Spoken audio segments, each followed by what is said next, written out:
Hello दोस्तों, नमस्कार। स्वागत है आप सभी लोगों का आज के द हिस्टोरिका के इस सेशन में, जिसमें हम सभी लोग बीएचयू की दो छात्राओं से मिलेंगे और जानेंगे उनका अनुभव, साथ ही साथ वो सारी बातें जो आपके मन में उठ रही होंगी कि बीएचयू का हॉस्टल कैसा होता है, कितनी फीस लगती है, कितना खर्चा लगता है, कितना सेटल होने में आसानी है, बाहर रहना अच्छा है, भीतर में माहौल कैसा रहता है। ये सारी बातें इन दोनों बच्चियों से जानेंगे और इनका एक्सपीरियंस भी समझेंगे, साथ ही साथ वो सारी बातें समझने की कोशिश करेंगे। तो चलिए एक एक करके स्वागत करते हैं। तो रुखसार, सबसे पहले आप अपना एक छोटा सा परिचय दे दीजिए कि आप अभी बीएचयू से क्या पढ़ाई कर रही हैं, कब आपने यहाँ ज्वाइन किया और ओवरऑल एक्सपीरियंस आपका कैसा रहा है अभी तक।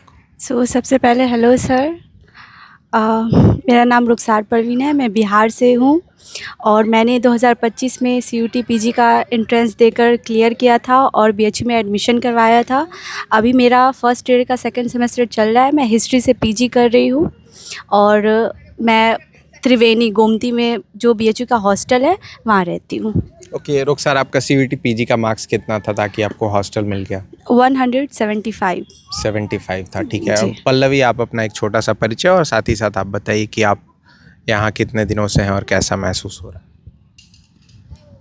हेलो सर, सबसे पहले तो थैंक यू ये अपॉर्चुनिटी देने के लिए। मेरा नाम पल्लवी है और मैं रुखसार की ही क्लासमेट हूँ। मैं भी बस एमए हिस्ट्री कर रही हूँ और अभी सेकंड सेमेस्टर में हूँ और मैं भी उनकी मतलब हॉस्टल में भी उनकी पड़ोसी ही हूँ। तो और कितने मार्क्स थे आप? मेरे 166 थे। अच्छा। तो मुझे फर्स्ट राउंड में नहीं मिला था, रुखसार को फर्स्ट राउंड में मिला था, मुझे सेकंड राउंड में अलॉट हुआ था हॉस्टल। ठीक है। रुखसार, सबसे पहला क्वेश्चन यही है कि बीएचयू में एडमिशन आपने ले लिया, काउंसलिंग करा लिया, आपकी लेट्स अज्यूम की क्लासेस स्टार्ट हो गई, ठीक है।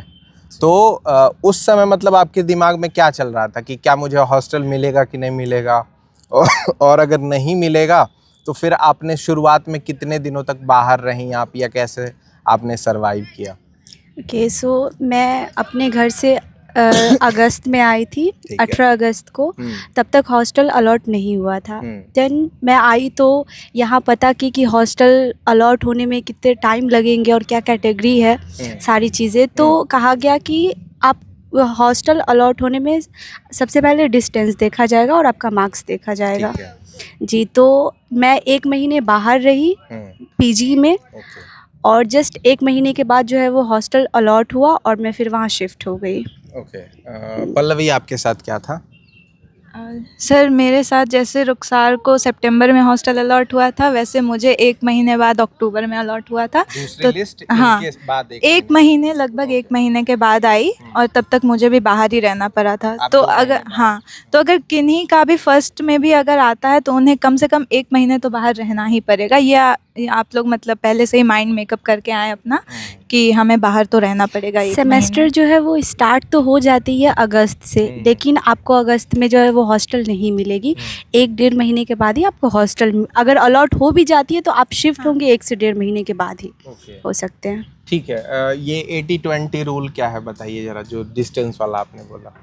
ओके, सो 80% आपका मार्क्स जो है वो मार्क्स मैटर करता है और 20% डिस्टेंस मैटर BHU से करता है। आपका डिस्टेंस कितना जी है, जी। ये मैटर तो करता अगर आप बिहार के हैं, यूपी से बाहर है या फिर बरन बुलंदशहर से है आप, तो फिर चांसेस है कि आपको अलॉट हो 400 सकता है। किलोमीटर से ज़्यादा है फिर तो चांसेस हाँ, लेकिन सबसे ज़्यादा मैटर मार्क्स करते हैं। Marks मार्क्स करते अगर आपके टॉप 10 में हैं आप या टॉप 12 में ऐसे हैं तो आपको मिल जाएगा। लड़कों के साथ भी यही होता है और हिस्ट्री में लड़कियों के कितने साथ भी। बच्चों को मिला था, बच्चियों को मिला था, कितने बच्चियों? फर्स्ट राउंड में आई थिंक 10-12 को ही मिला था ना।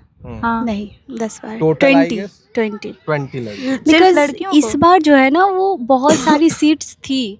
तो कुछ बच्चों को जो है वो गंगा में मिला और कुछ ज़्यादातर बच्चों को गोमती में मिला है। तो फर्स्ट राउंड में 12-15 को ही मिला था। सेकंड में जिनको गोमती में मिला है या टोटल मिला एप्लीकेशन के देकर जो 20 है वो हुआ है। एप्लीकेशन देकर आप हॉस्टल ये हो गया अब था। सेटलमेंट का क्या सिस्टम है? आप सेटलमेंट का मतलब क्या सिस्टम है? क्या आपको बेड और नॉर्मल जो बेसिक चीज़ें होती हैं क्या वो भी लेकर के जाना होता है? क्या क्या चीज़ें आपको वहाँ मिली, क्या बोला गया कि आपको लेकर के आना है घर से? बताइए आप। नहीं सर, जो मतलब नॉर्मल बाहर पीजी में रहने के लिए हमें चाहिए वही सब यहाँ भी चाहिए होती है। बाकी सब कुछ तो था ही, बेड था, अलमीरा था, और जो भी वो बना होता है रैक वगैरह वो सब है ही। प्रॉपर जगह है, खास करके जहाँ हम रह रहे हैं गोमती में, वो तो सबसे ज़्यादा स्पेशियस है। और वहाँ बस हमें एक बल्ब लगाना पड़ा था, बस बाकी सब कुछ था ही। हाँ, पंखा वगैरह सब था। और जो ऊपर फ्लोर वाली लड़कियां हैं वो कूलर भी रख सकती हैं गर्मियों में। ओके, हाँ। चलो बहुत बढ़िया। ठीक है रुखसार, आपसे मैं पूछूंगा कि मतलब एक चीज़ और है, चूँकि आप इस्लाम फॉलो करती हैं, तो कई सारी ऐसी बच्चियां हैं या बच्चे हैं जो जेन्युइनली मुझसे बोलते हैं कि सर BHU तो नहीं, मेरे मतलब पिताजी माताजी नहीं जाने देंगे क्योंकि इसके नाम में ही हिंदू यूनिवर्सिटी लगा हुआ। तो मतलब क्या आपके घर से भी ऐसी बातें थी, और आपका 1 महीने बाद का एक्सपीरियंस कैसा रहा, विशेष तौर से आप जब हॉस्टल में रह रहे हो? बिल्कुल, ये सवाल तो आया ही था जब मैं BHU का फॉर्म अप्लाई कर रही थी, BHU में एडमिशन के लिए। तो मेरे अब्बू बोले थे कि BHU में ही क्यों एडमिशन करवाना है, तुम जामिया में करवा सकती हो, AMU में करवा सकती हो। इनफैक्ट वो JNU से भी मना कर दिए थे। बट मुझे था कि हाँ, मुझे BHU में जाना है। और जब मैं यहाँ पे आई तो टू बी वेरी ऑनेस्ट, यहाँ पे ऐसा कोई भेदभाव देखने को नहीं मिला।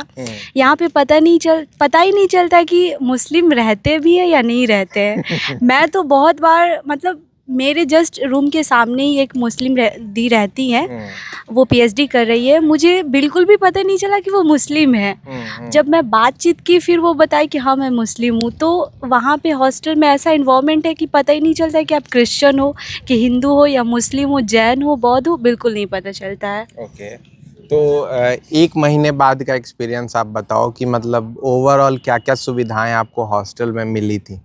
ठीक है, जैसे मान लो कि आपका वॉशिंग, मतलब मैं इसलिए रिमाइंड करा रहा हूँ क्योंकि आपके लिए हो सकता है वो नॉर्मल हो गया हो। हाँ, ये तो मिलता ही है लेकिन छित्तूपुर वाले जानते हैं कि 3 घंटे लाइन आता है, बाकी टाइम कटा रहता है।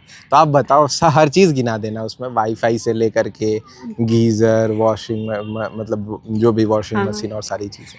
अच्छा, सबसे पहले तो मैं जिस हॉस्टल में रहती हूँ गोमती में, वो बेस्ट है।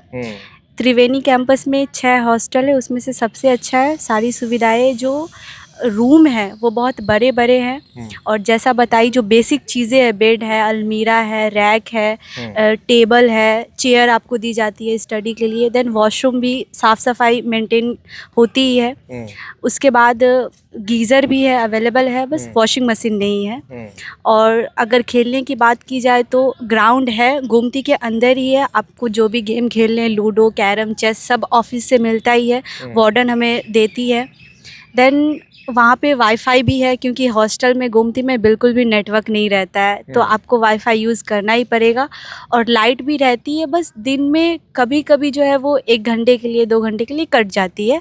बाकी लाइट जो है वो कंटिन्यू रहता है। ठंडा रहता है वहाँ पे बहुत, क्योंकि पेड़ पौधे हैं, तो बहुत ज़्यादा जो है आपको नीचे वाले को कूलर की ज़रूरत नहीं है, ऊपर वाले को कूलर की ज़रूरत हो सकती है, और वो लोग रखते भी है। तो अगर आप कूलर खुद का रखना चाहते हैं तो कोई प्रॉब्लम नहीं है। ओके, और ठीक है, बहुत बढ़िया। पल्लवी, आपसे मैं जानना चाहूँगा, जैसे लड़कों का मतलब जो हॉस्टल होता है वहाँ रेस्ट्रिक्शंस थोड़े कम होते हैं कि आप कभी भी आ जा सकते हो, किसी भी, मान लो कि एक आध अगर फैमिली के लोग आ गए, कोई दोस्त आ गया, तो उसको आप ठहरा सकते हो। आप लोगों के लिए सिक्योरिटी की भी या फिर ऐसे रेस्ट्रिक्शन अगर हम कहें तो वो क्या क्या चीज़ें हैं आप लोगों के लिए? सर, एज सच रिस्ट्रिक्शन तो नहीं है कोई, मतलब जैसे हमारा हॉस्टल जो है वो सुबह के 5 बजे खुल जाता है, और रात के मतलब 10 बजे का ऐसा टाइमिंग है कि हमें मतलब अंदर हो जाना है हॉस्टल के। बट अगर हम 10 बजे तक बाहर हैं तो बाहर से अंदर हम आ सकते हैं 11 बजे भी, 12 बजे भी, बस हमें फिर लेट एंट्री करनी होती है और जेन्युइन रीज़न बताना होता है। बस हम 10 बजे के बाद हॉस्टल से अंदर से बाहर नहीं जा सकते हैं, बाहर से अंदर आ सकते हैं। अगर हम घर से आ रहे हैं या हमारी ट्रेन है या कुछ भी है तो हम इन्फॉर्म करके हम कर सकते हैं। और ठहराने की बात रही तो जैसे बॉयज़ हॉस्टल में भी है कि वो अपने पापा को, भाई को ठहरा सकते हैं, वैसे ही हम भी फ़ीमेल को जो हमारे रिलेटिव्स होंगे, फ्रेंड्स होंगे, उन्हें हम ठहरा सकते हैं। बस शायद उनके लिए 150 समथिंग पर डे चार्ज लगता है हमें गेस्ट रखने के लिए। और गेस्ट हाउस में कोई रूम होगा अलग से या अपने रूम में? अपने रूम में भी अगर वो खाली है तो रख सकते हैं, या जिनका रूम खाली है, अभी कुछ रूम हैं गोमती में भी या बाकी हॉस्टल में भी जो खाली हैं, तो उन हाँ 150 लगता है। हाँ ओके रुखसार, मैंने कई बच्चों को ऐसे सुना है कि यहाँ आने के बाद वो पहले बहुत मोटे चौड़े थे, फिर यहाँ आए और खाना खाए ऐसा कि तबीयत खराब हो गया और पतले हो गए। सर मेरे साथ अपोजिट हुआ है, मैं मोटी हो गई हूँ यहाँ का खाना खाने के बाद। चलो तो हाँ, तो यही क्वेश्चन है कि मेस का खाना मतलब कैसा होता है यहाँ का? बात करें गोमती की तो खाना बहुत अच्छा रहता है। अब ऑयली तो रहता ही है, तो वो आपके डाइजेस्ट सिस्टम पे डिपेंड करता है कि आप किस तरह से उसको, आपका डाइजेस्ट सिस्टम पचा सकता है।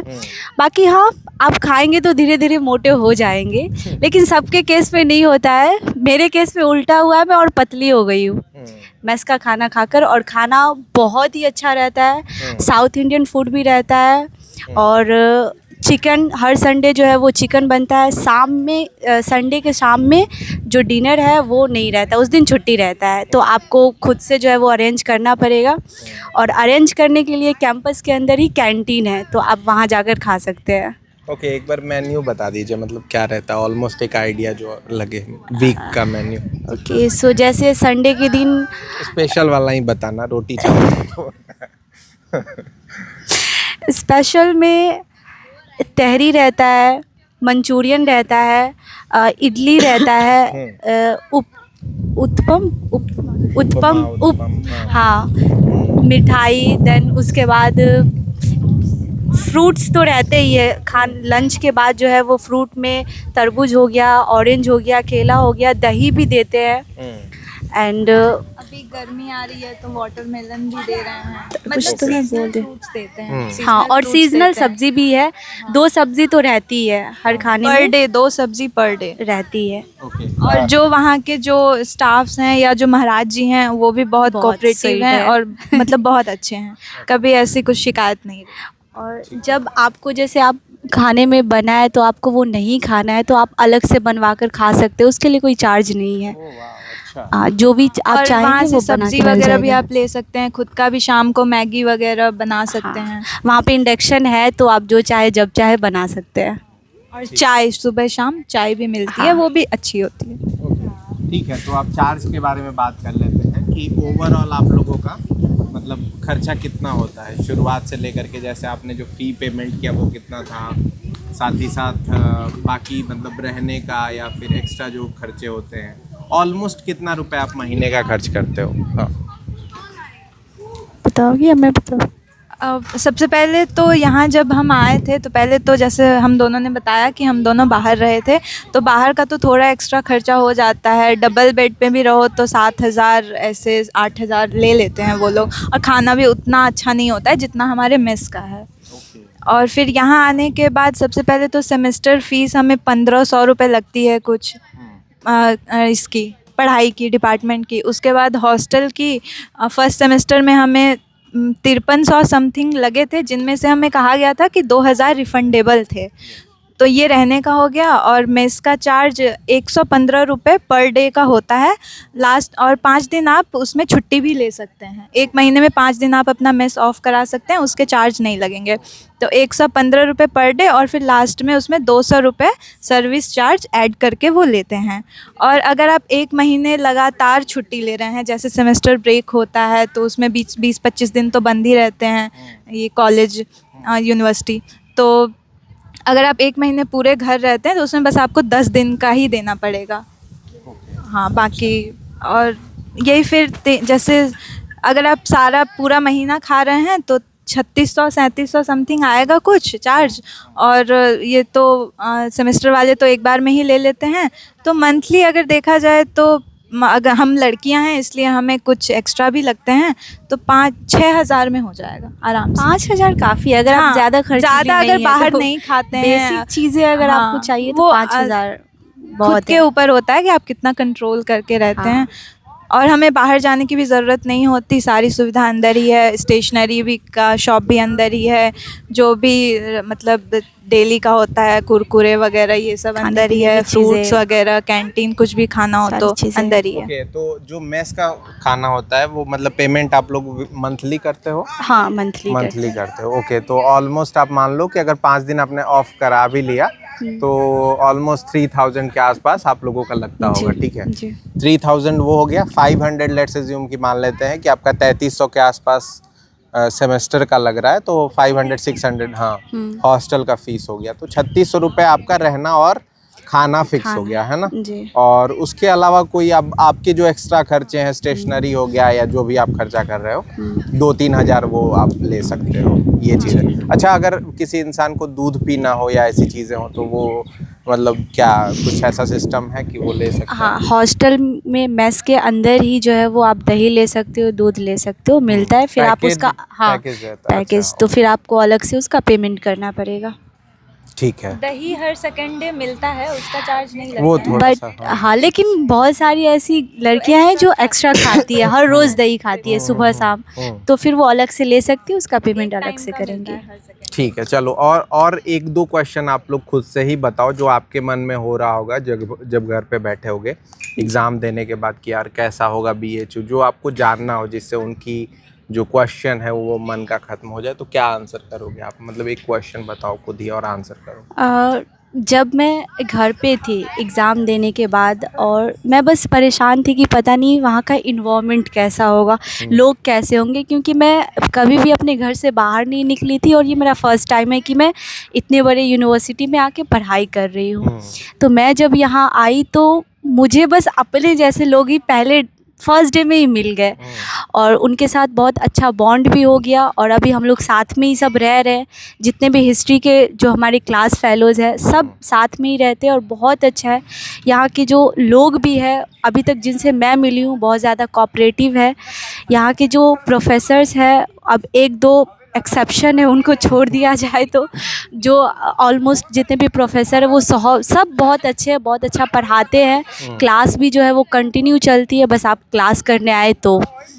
और लाइब्रेरी भी है, बहुत अच्छी है, आप जाकर पढ़ सकते हो, हर एक चीज़ की फैसिलिटी है। बस आपको आकर कंसंट्रेट होकर आपको पढ़ाई करनी होगी और फोकस करके जो है वो पढ़ना होगा।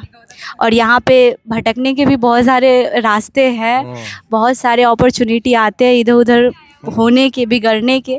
तो बस आपको अपने ऊपर कंट्रोल करना पड़ेगा और चीज़ों को समझना पड़ेगा, बहकना नहीं है, और जिस काम के लिए आप आए हो उसको आपको करना होगा। बहुत बस बढ़िया, बहुत बढ़िया। पल्लवी, आपके मन का कोई क्वेश्चन और आंसर बताइए। सर, जब मैं भी एग्ज़ाम दे चुकी थी, ऐसे ही आंसर कीज़ वगैरह आ गई थी, तो पहले तो था कि हाँ यूनिवर्सिटी मिल जाएगी, फिर था कि पता नहीं हॉस्टल मिल पाएगा या नहीं, क्योंकि सब कहते थे कि बीएचयू में हॉस्टल मिलना बहुत ही डिफ़िकल्ट होता है, लड़कियों का भी लड़कों का भी। पर फिर वही था कि मिलना था तो मिल गया। फिर मैं भी जब घर पे बैठी थी तो ऐसे ही यूट्यूब पे ही सर्च करती रहती थी कि बीएचयू हॉस्टल टूर, तो सबसे पहले आप ही का चैनल का आता था, या और भी जो त्रिवेणी की हैं कुछ लड़कियां जो बनाती हैं वीडियोस वगैरह, उनके आते थे वीडियोस, तो वही देखती रहती थी, तो काफ़ी अच्छा लगा था। फिर यहाँ आने के बाद मतलब अलग ही इन्वायरमेंट था, सब कुछ मतलब बहुत अच्छा लगा आके। और वही हमारे यहाँ के ही हैं, ये भी हमारे इधर की ही है, तो बस अपनापन है। महाराज जी लोगों के साथ भी अपनापन ही लगता है, लगता ही नहीं है कि हम दूसरे शहर आ गए हैं या दूसरी जगह आ गए हैं। अपने जैसे लोग, खाना भी अपने जैसा ही है, मतलब बहुत अच्छा है। हम लोगों को तो बिल्कुल फ़र्क नहीं पड़ा खाने से, क्योंकि हम लोग बिहार के हैं। हॉस्टल में पूरे यूनिवर्सिटी में ज़्यादातर लोग बिहार के ही हैं। हाँ, बिहार के तो हैं, और तो वहाँ की ही वही सब्जी, कटहल की सब्जी, वही मतलब दाल का भी टेस्ट वैसा ही, सब सब्जी वैसे ही भी, है। चोखा भी वो लोग बनाते हैं, तो बाटी चोखा भी बनता है। हाँ पापड़ वगैरह प्रॉपर, सैलड वगैरह रोज, जी। तो बहुत अच्छा है। बस आप आ जाइए और हम वेलकम करते हैं आपका। आइए बीएचयू, और हम जो भी आप लोगों को जानना होगा, पूछना होगा, यहाँ आके हम लोग हमेशा आपके साथ रहेंगे, और हम लोग हमसे जितना हो पाएगा उतना हेल्प करेंगे बाकी यहाँ ज़रूर। कोई प्रॉब्लम नहीं होगी, problem पढ़ाई नहीं। करने में भी नहीं होगी, लैंग्वेज बैरियर भी नहीं है। आपको हिंदी में अगर समझ में आता है तो हिंदी में, इंग्लिश में, तो दोनों ऑप्शन है, बाइलिंगुअल अगर है। आप लाइब्रेरी नहीं जाना चाहते हैं तो हॉस्टल में भी स्टडी रूम है, Study आप room वहाँ है। भी पढ़ सकते हैं। बहुत बढ़िया, बहुत बढ़िया। तो थैंक यू सो मच आप दोनों लोगों का इतना अच्छे से बच्चों को बताने के लिए और उनके डाउट्स क्लियर करने के लिए। आई होप कि आपको सारे जो प्रॉब्लम्स थे वो सॉल्व हो गए होंगे और वो सारे क्वेश्चंस आपके सॉल्व हो गए होंगे। तो अगर अच्छा लगा है तो वीडियो को लाइक कर लीजिए और दोनों लोगों के लिए आप कमेंट कर दीजिए, इनको थैंक्स बोल दीजिएगा, है ना। और साथ ही साथ अपने दोस्तों तक शेयर कर थैंक दीजिए यू इस सर, सेशन थैंक को। You so much. और thank you so much for watching this video. See you in the next. Subscribe the Historica.